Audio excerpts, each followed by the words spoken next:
Felices Pascuas para todos. Amén. Qué hermosa la obra de los chicos, los niños. Felicitamos a cada uno de los chicos que ahora se van a portar muy, pero muy bien. Y también felicitamos a las seños, a los que se dedicaron del vestuario. Y bueno, la realidad es que en esta mañana vamos a estar reflexionando en nada más y nada menos que lo que los niños han estado actuando. Los chicos estuvieron actuando un pasaje que se encuentra en el Antiguo Testamento. Si usted tiene su Biblia ahí, le invito a abrir la Biblia en el libro de Isaías. Si usted no está muy familiarizado con la Biblia, usted abre la Biblia a la mitad, va a encontrar el libro de Salmos, Proverbios, Eclesiastés, Cantares y luego Isaías, capítulo 53. Y vamos a estar leyendo 3 versículos, vamos a estar reflexionando en esta mañana sobre el significado de la Pascua. Isaías 53, y quiero que preste atención a esta fecha.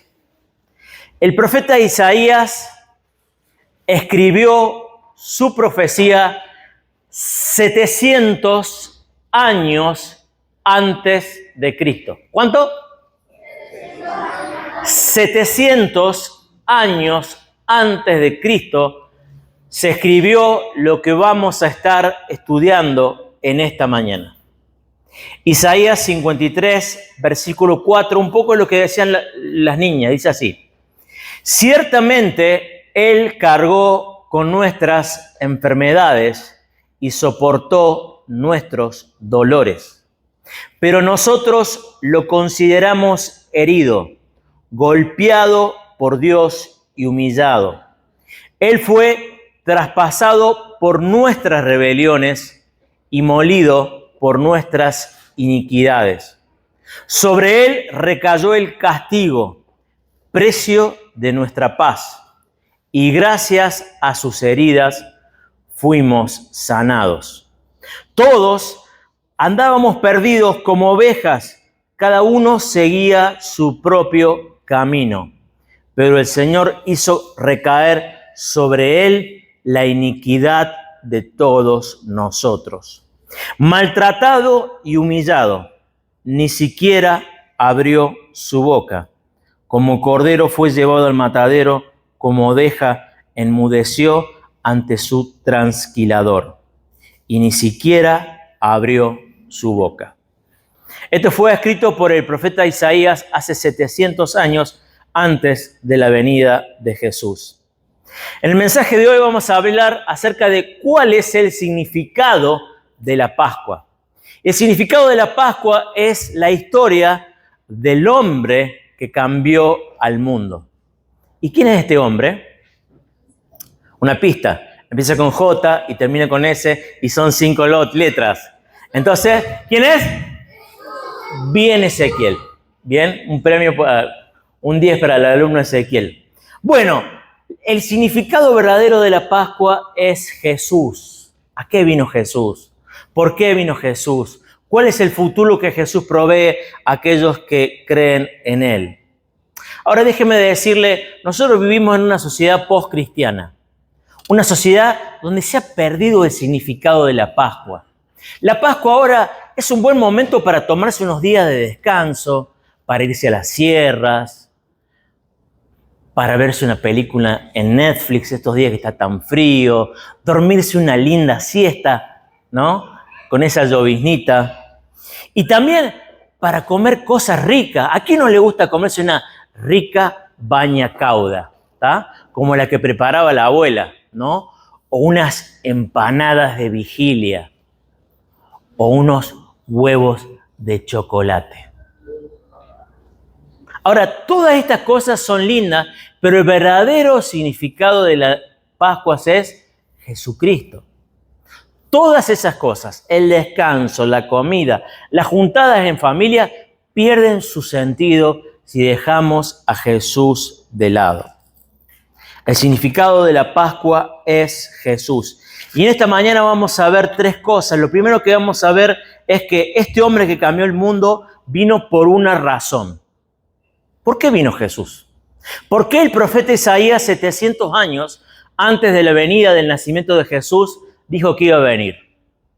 Y la razón está allí en nuestro texto. El hombre, el ser humano, todos tenemos un problema.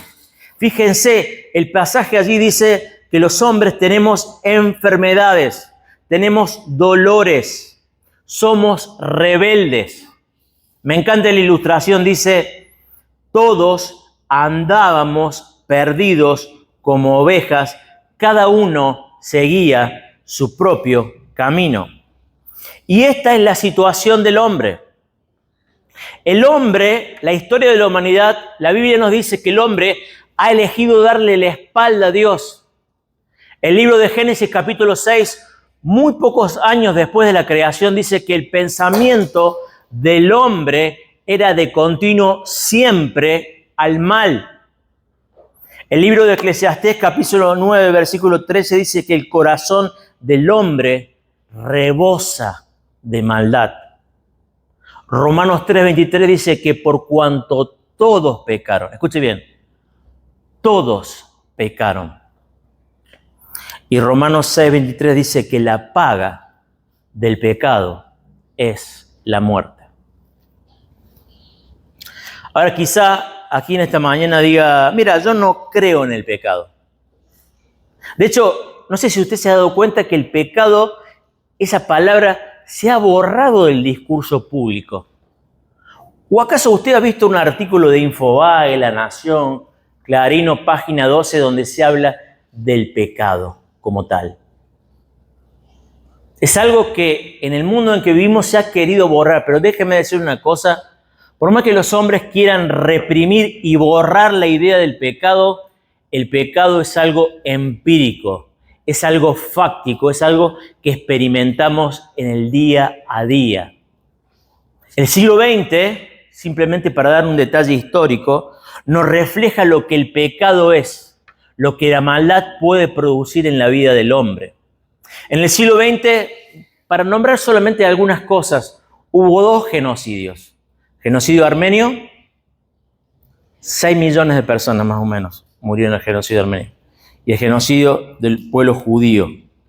Hubo 2 guerras mundiales.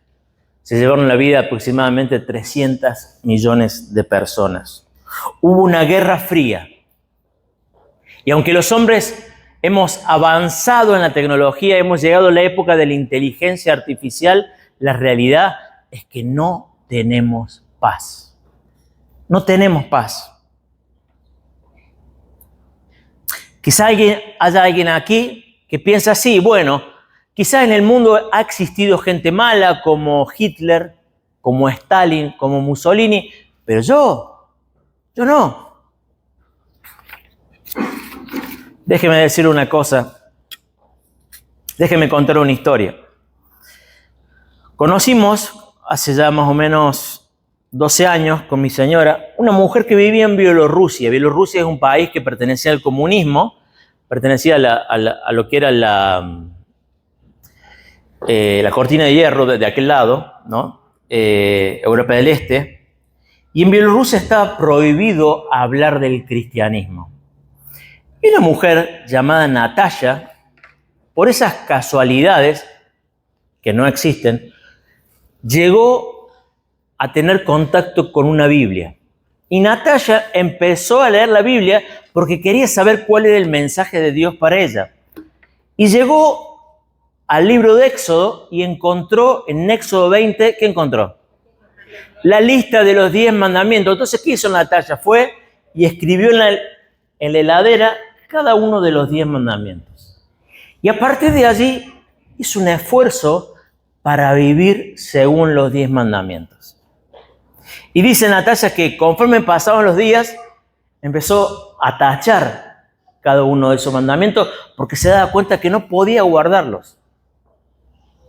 Hasta que siguió leyendo la Biblia y llegó a una parte mucho más adelante en el Nuevo Testamento, una parte del Sermón del Monte, donde Jesús dice que cualquiera que le diga a su hermano necio o estúpido o fatuo, ya le ha asesinado en su corazón. Y allí se dio cuenta que ella había roto todos los mandamientos. No había podido guardar ninguno. Porque ya sea en sus pensamientos, en sus afectos o en sus hechos, ella había quebrantado la ley de Dios. Quiero dar un ejemplo que una vez le escuché decir un pastor. Un pastor decía a la congregación lo siguiente, que se lo puedo decir yo sin ningún problema.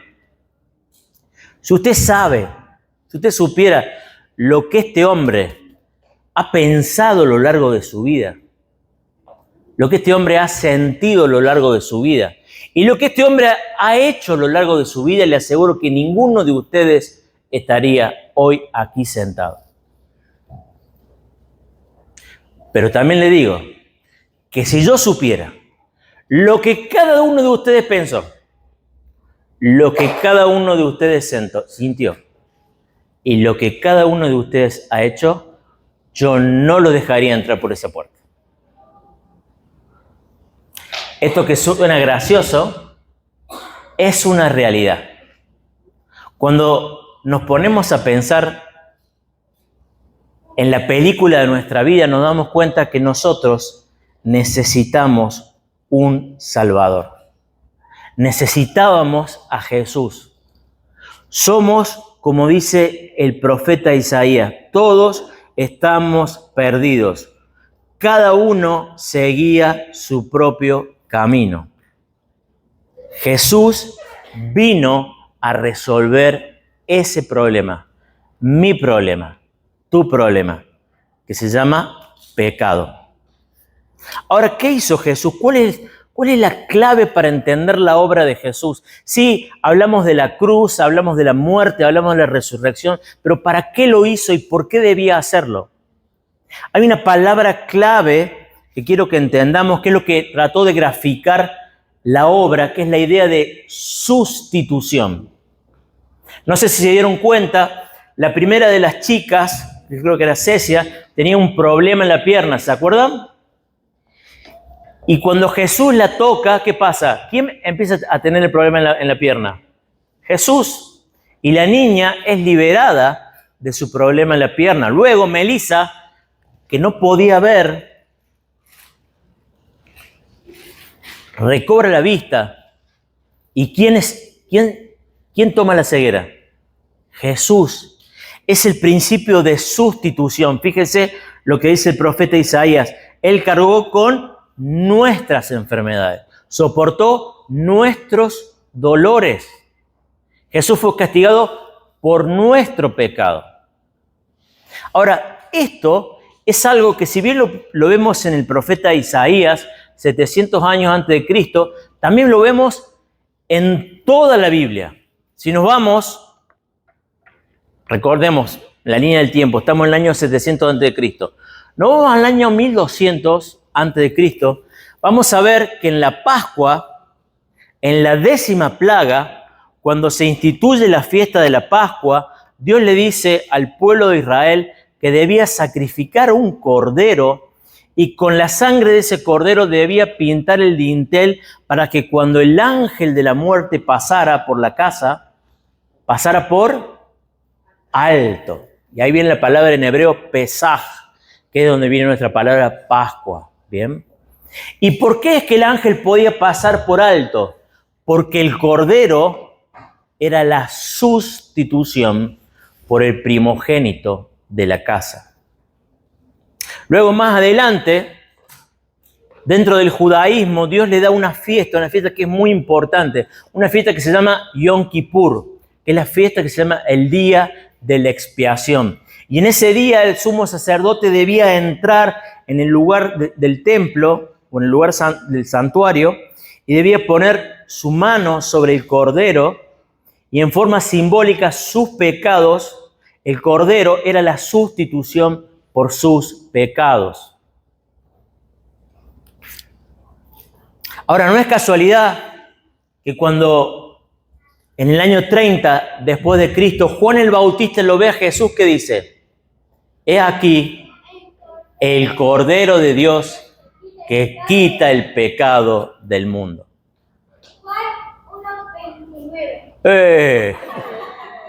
No necesito más machete.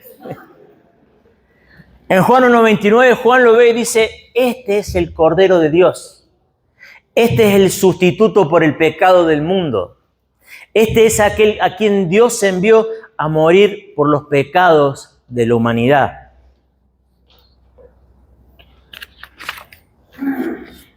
Jesús es el sustituto. Ahora déjenme ilustrar esta idea. Hay un autor que se llama Charles Dickens que tiene una novela que se llama La historia de las dos ciudades. Y esta historia cuenta la historia de dos hombres con una gran similitud física. Había algunas diferencias. Uno era muy rico y el otro era muy pobre. Pero tenían otra cosa en común. Los dos estaban enamorados de la misma mujer. Y cuenta la historia que el hombre pobre comete un terrible acto delictivo, lo cual lo lleva a la cárcel y está por perder su vida.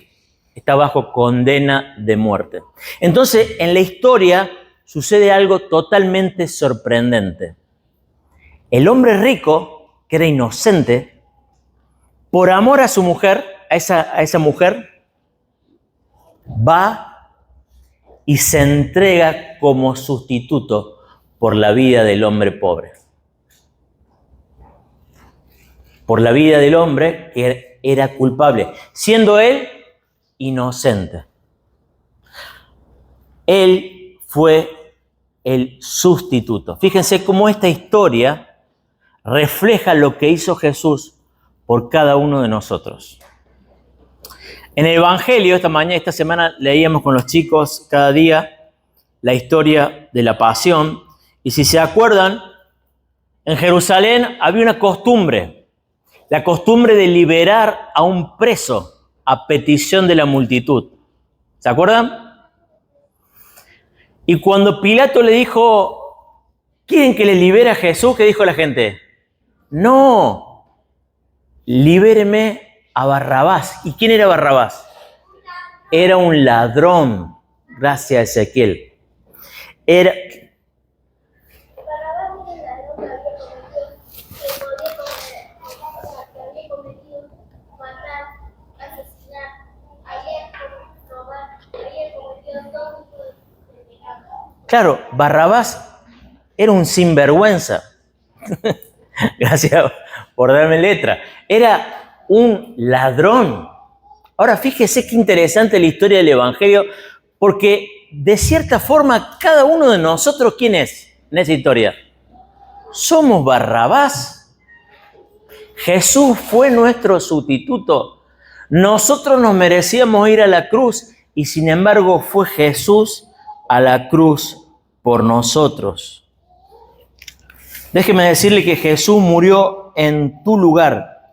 Jesús murió por tus pecados. Sí, vos y yo somos y nos merecíamos la muerte de ese delincuente. La muerte de Barrabás. Ahora, vamos a seguir viendo lo que dice este pasaje. Hemos entendido cuál es el problema del hombre. El hombre se ha alejado de Dios. Somos pecadores. Pero Jesús ha venido a ser nuestro sustituto. ¿Y ahora qué? ¿Ahora qué? ¿Cuál es el futuro? Una de las cosas más hermosas de la Biblia es que nos presenta un glorioso futuro. Me encantó la canción que cantábamos, ¿no? Porque Él vive, nosotros viviremos el día de mañana. Vivimos en una realidad donde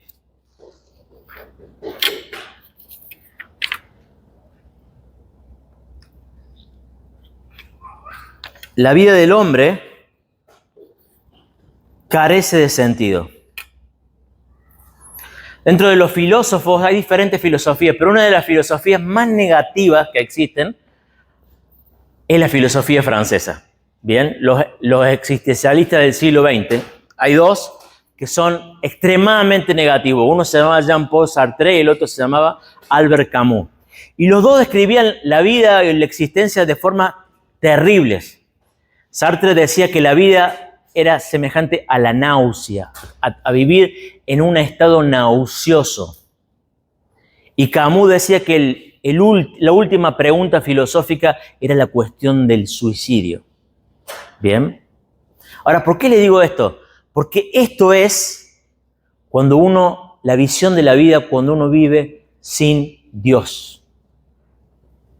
La vida no tiene un propósito. El cristianismo enseña algo que es único, que es la esperanza de la vida eterna. Hay una realidad. Cuando nosotros celebramos la Pascua, no celebramos la vida de un mártir. No celebramos la vida de un héroe. Sí, Jesús es un héroe, pero es más que eso. Es el Señor del universo.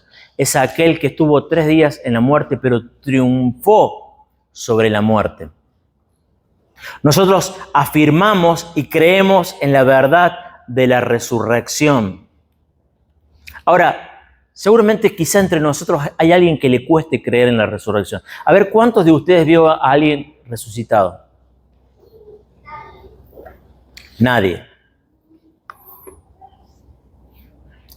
En el relato de los evangelios se nos muestra que los discípulos también eran hombres incrédulos.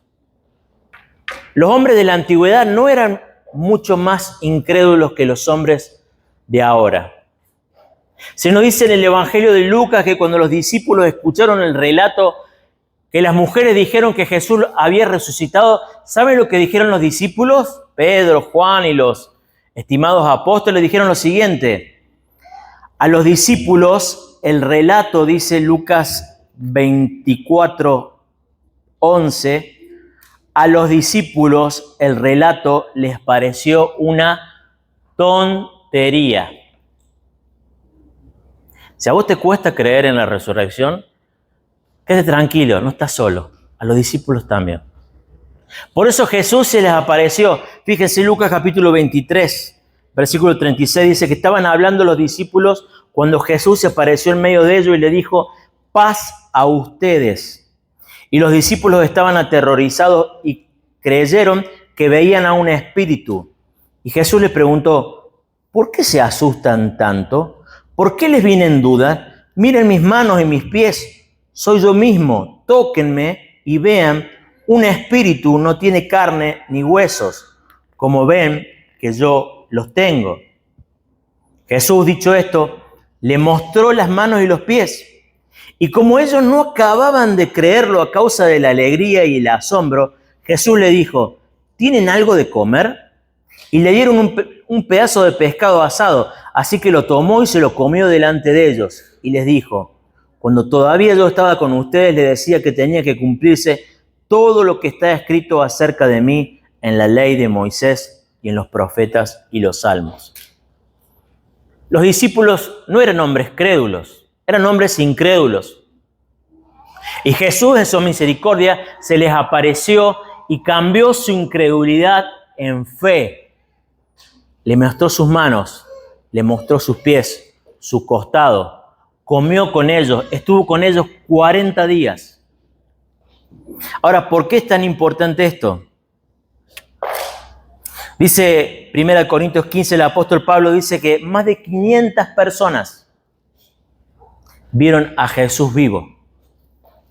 La fe cristiana está basada en la realidad de que Jesucristo vive. Y déjeme decirle una cosa, es imposible explicar o entender la expansión del cristianismo si no fue porque realmente los hechos sucedieron como se cuenta en los evangelios.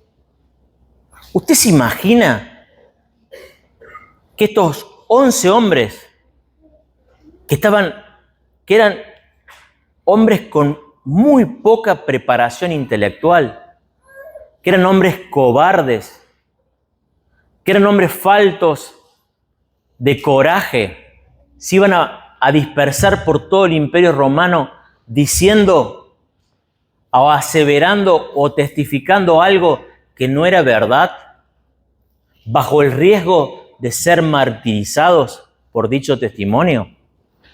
¿Quién de ustedes pondría su vida por defender una mentira? A ver, levante la mano.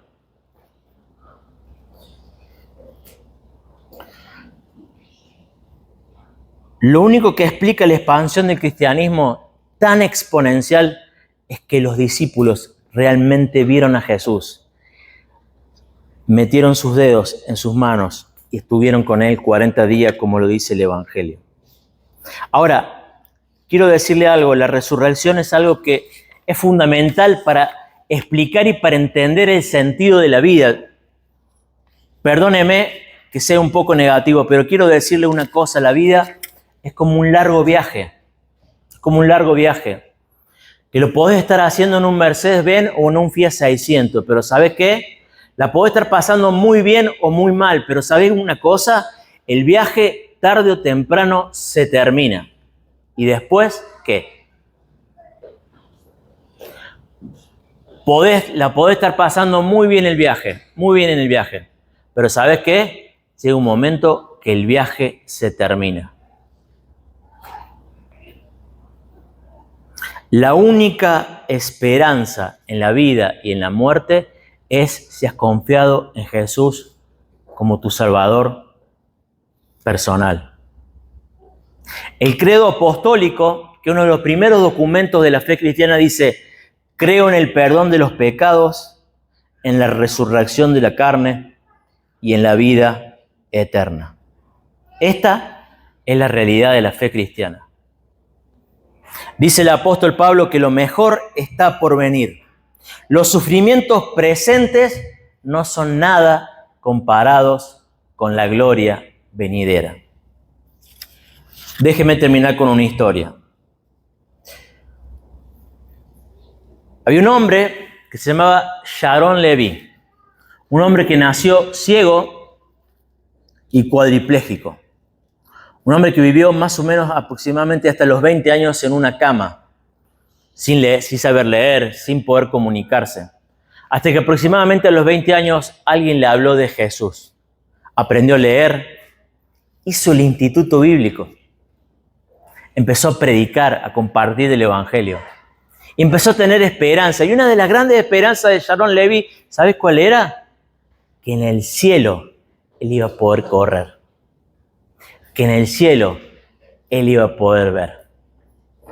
Y saben, mis queridos, yo no sé cuáles son las situaciones que te toca vivir en este viaje de la vida, si estás en un Mercedes-Benz o si vas en un Fiat 600, o cómo la estás llevando. Pero ¿sabes una cosa? Lo importante es que te prepares para la vida venidera.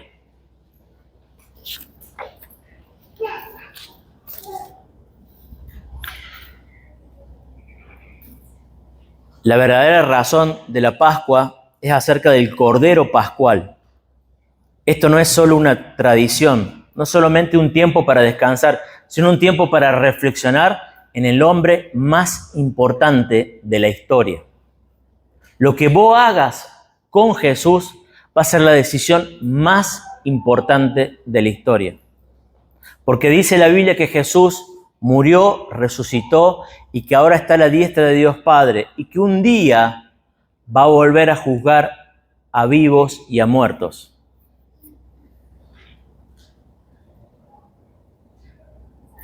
El mensaje de la Pascua es que Dios nos amó tanto que no se quedó con los brazos cruzados, sino como un pastor amante fue y nos buscó a nosotros que estábamos como ovejas perdidas para traernos al rebaño.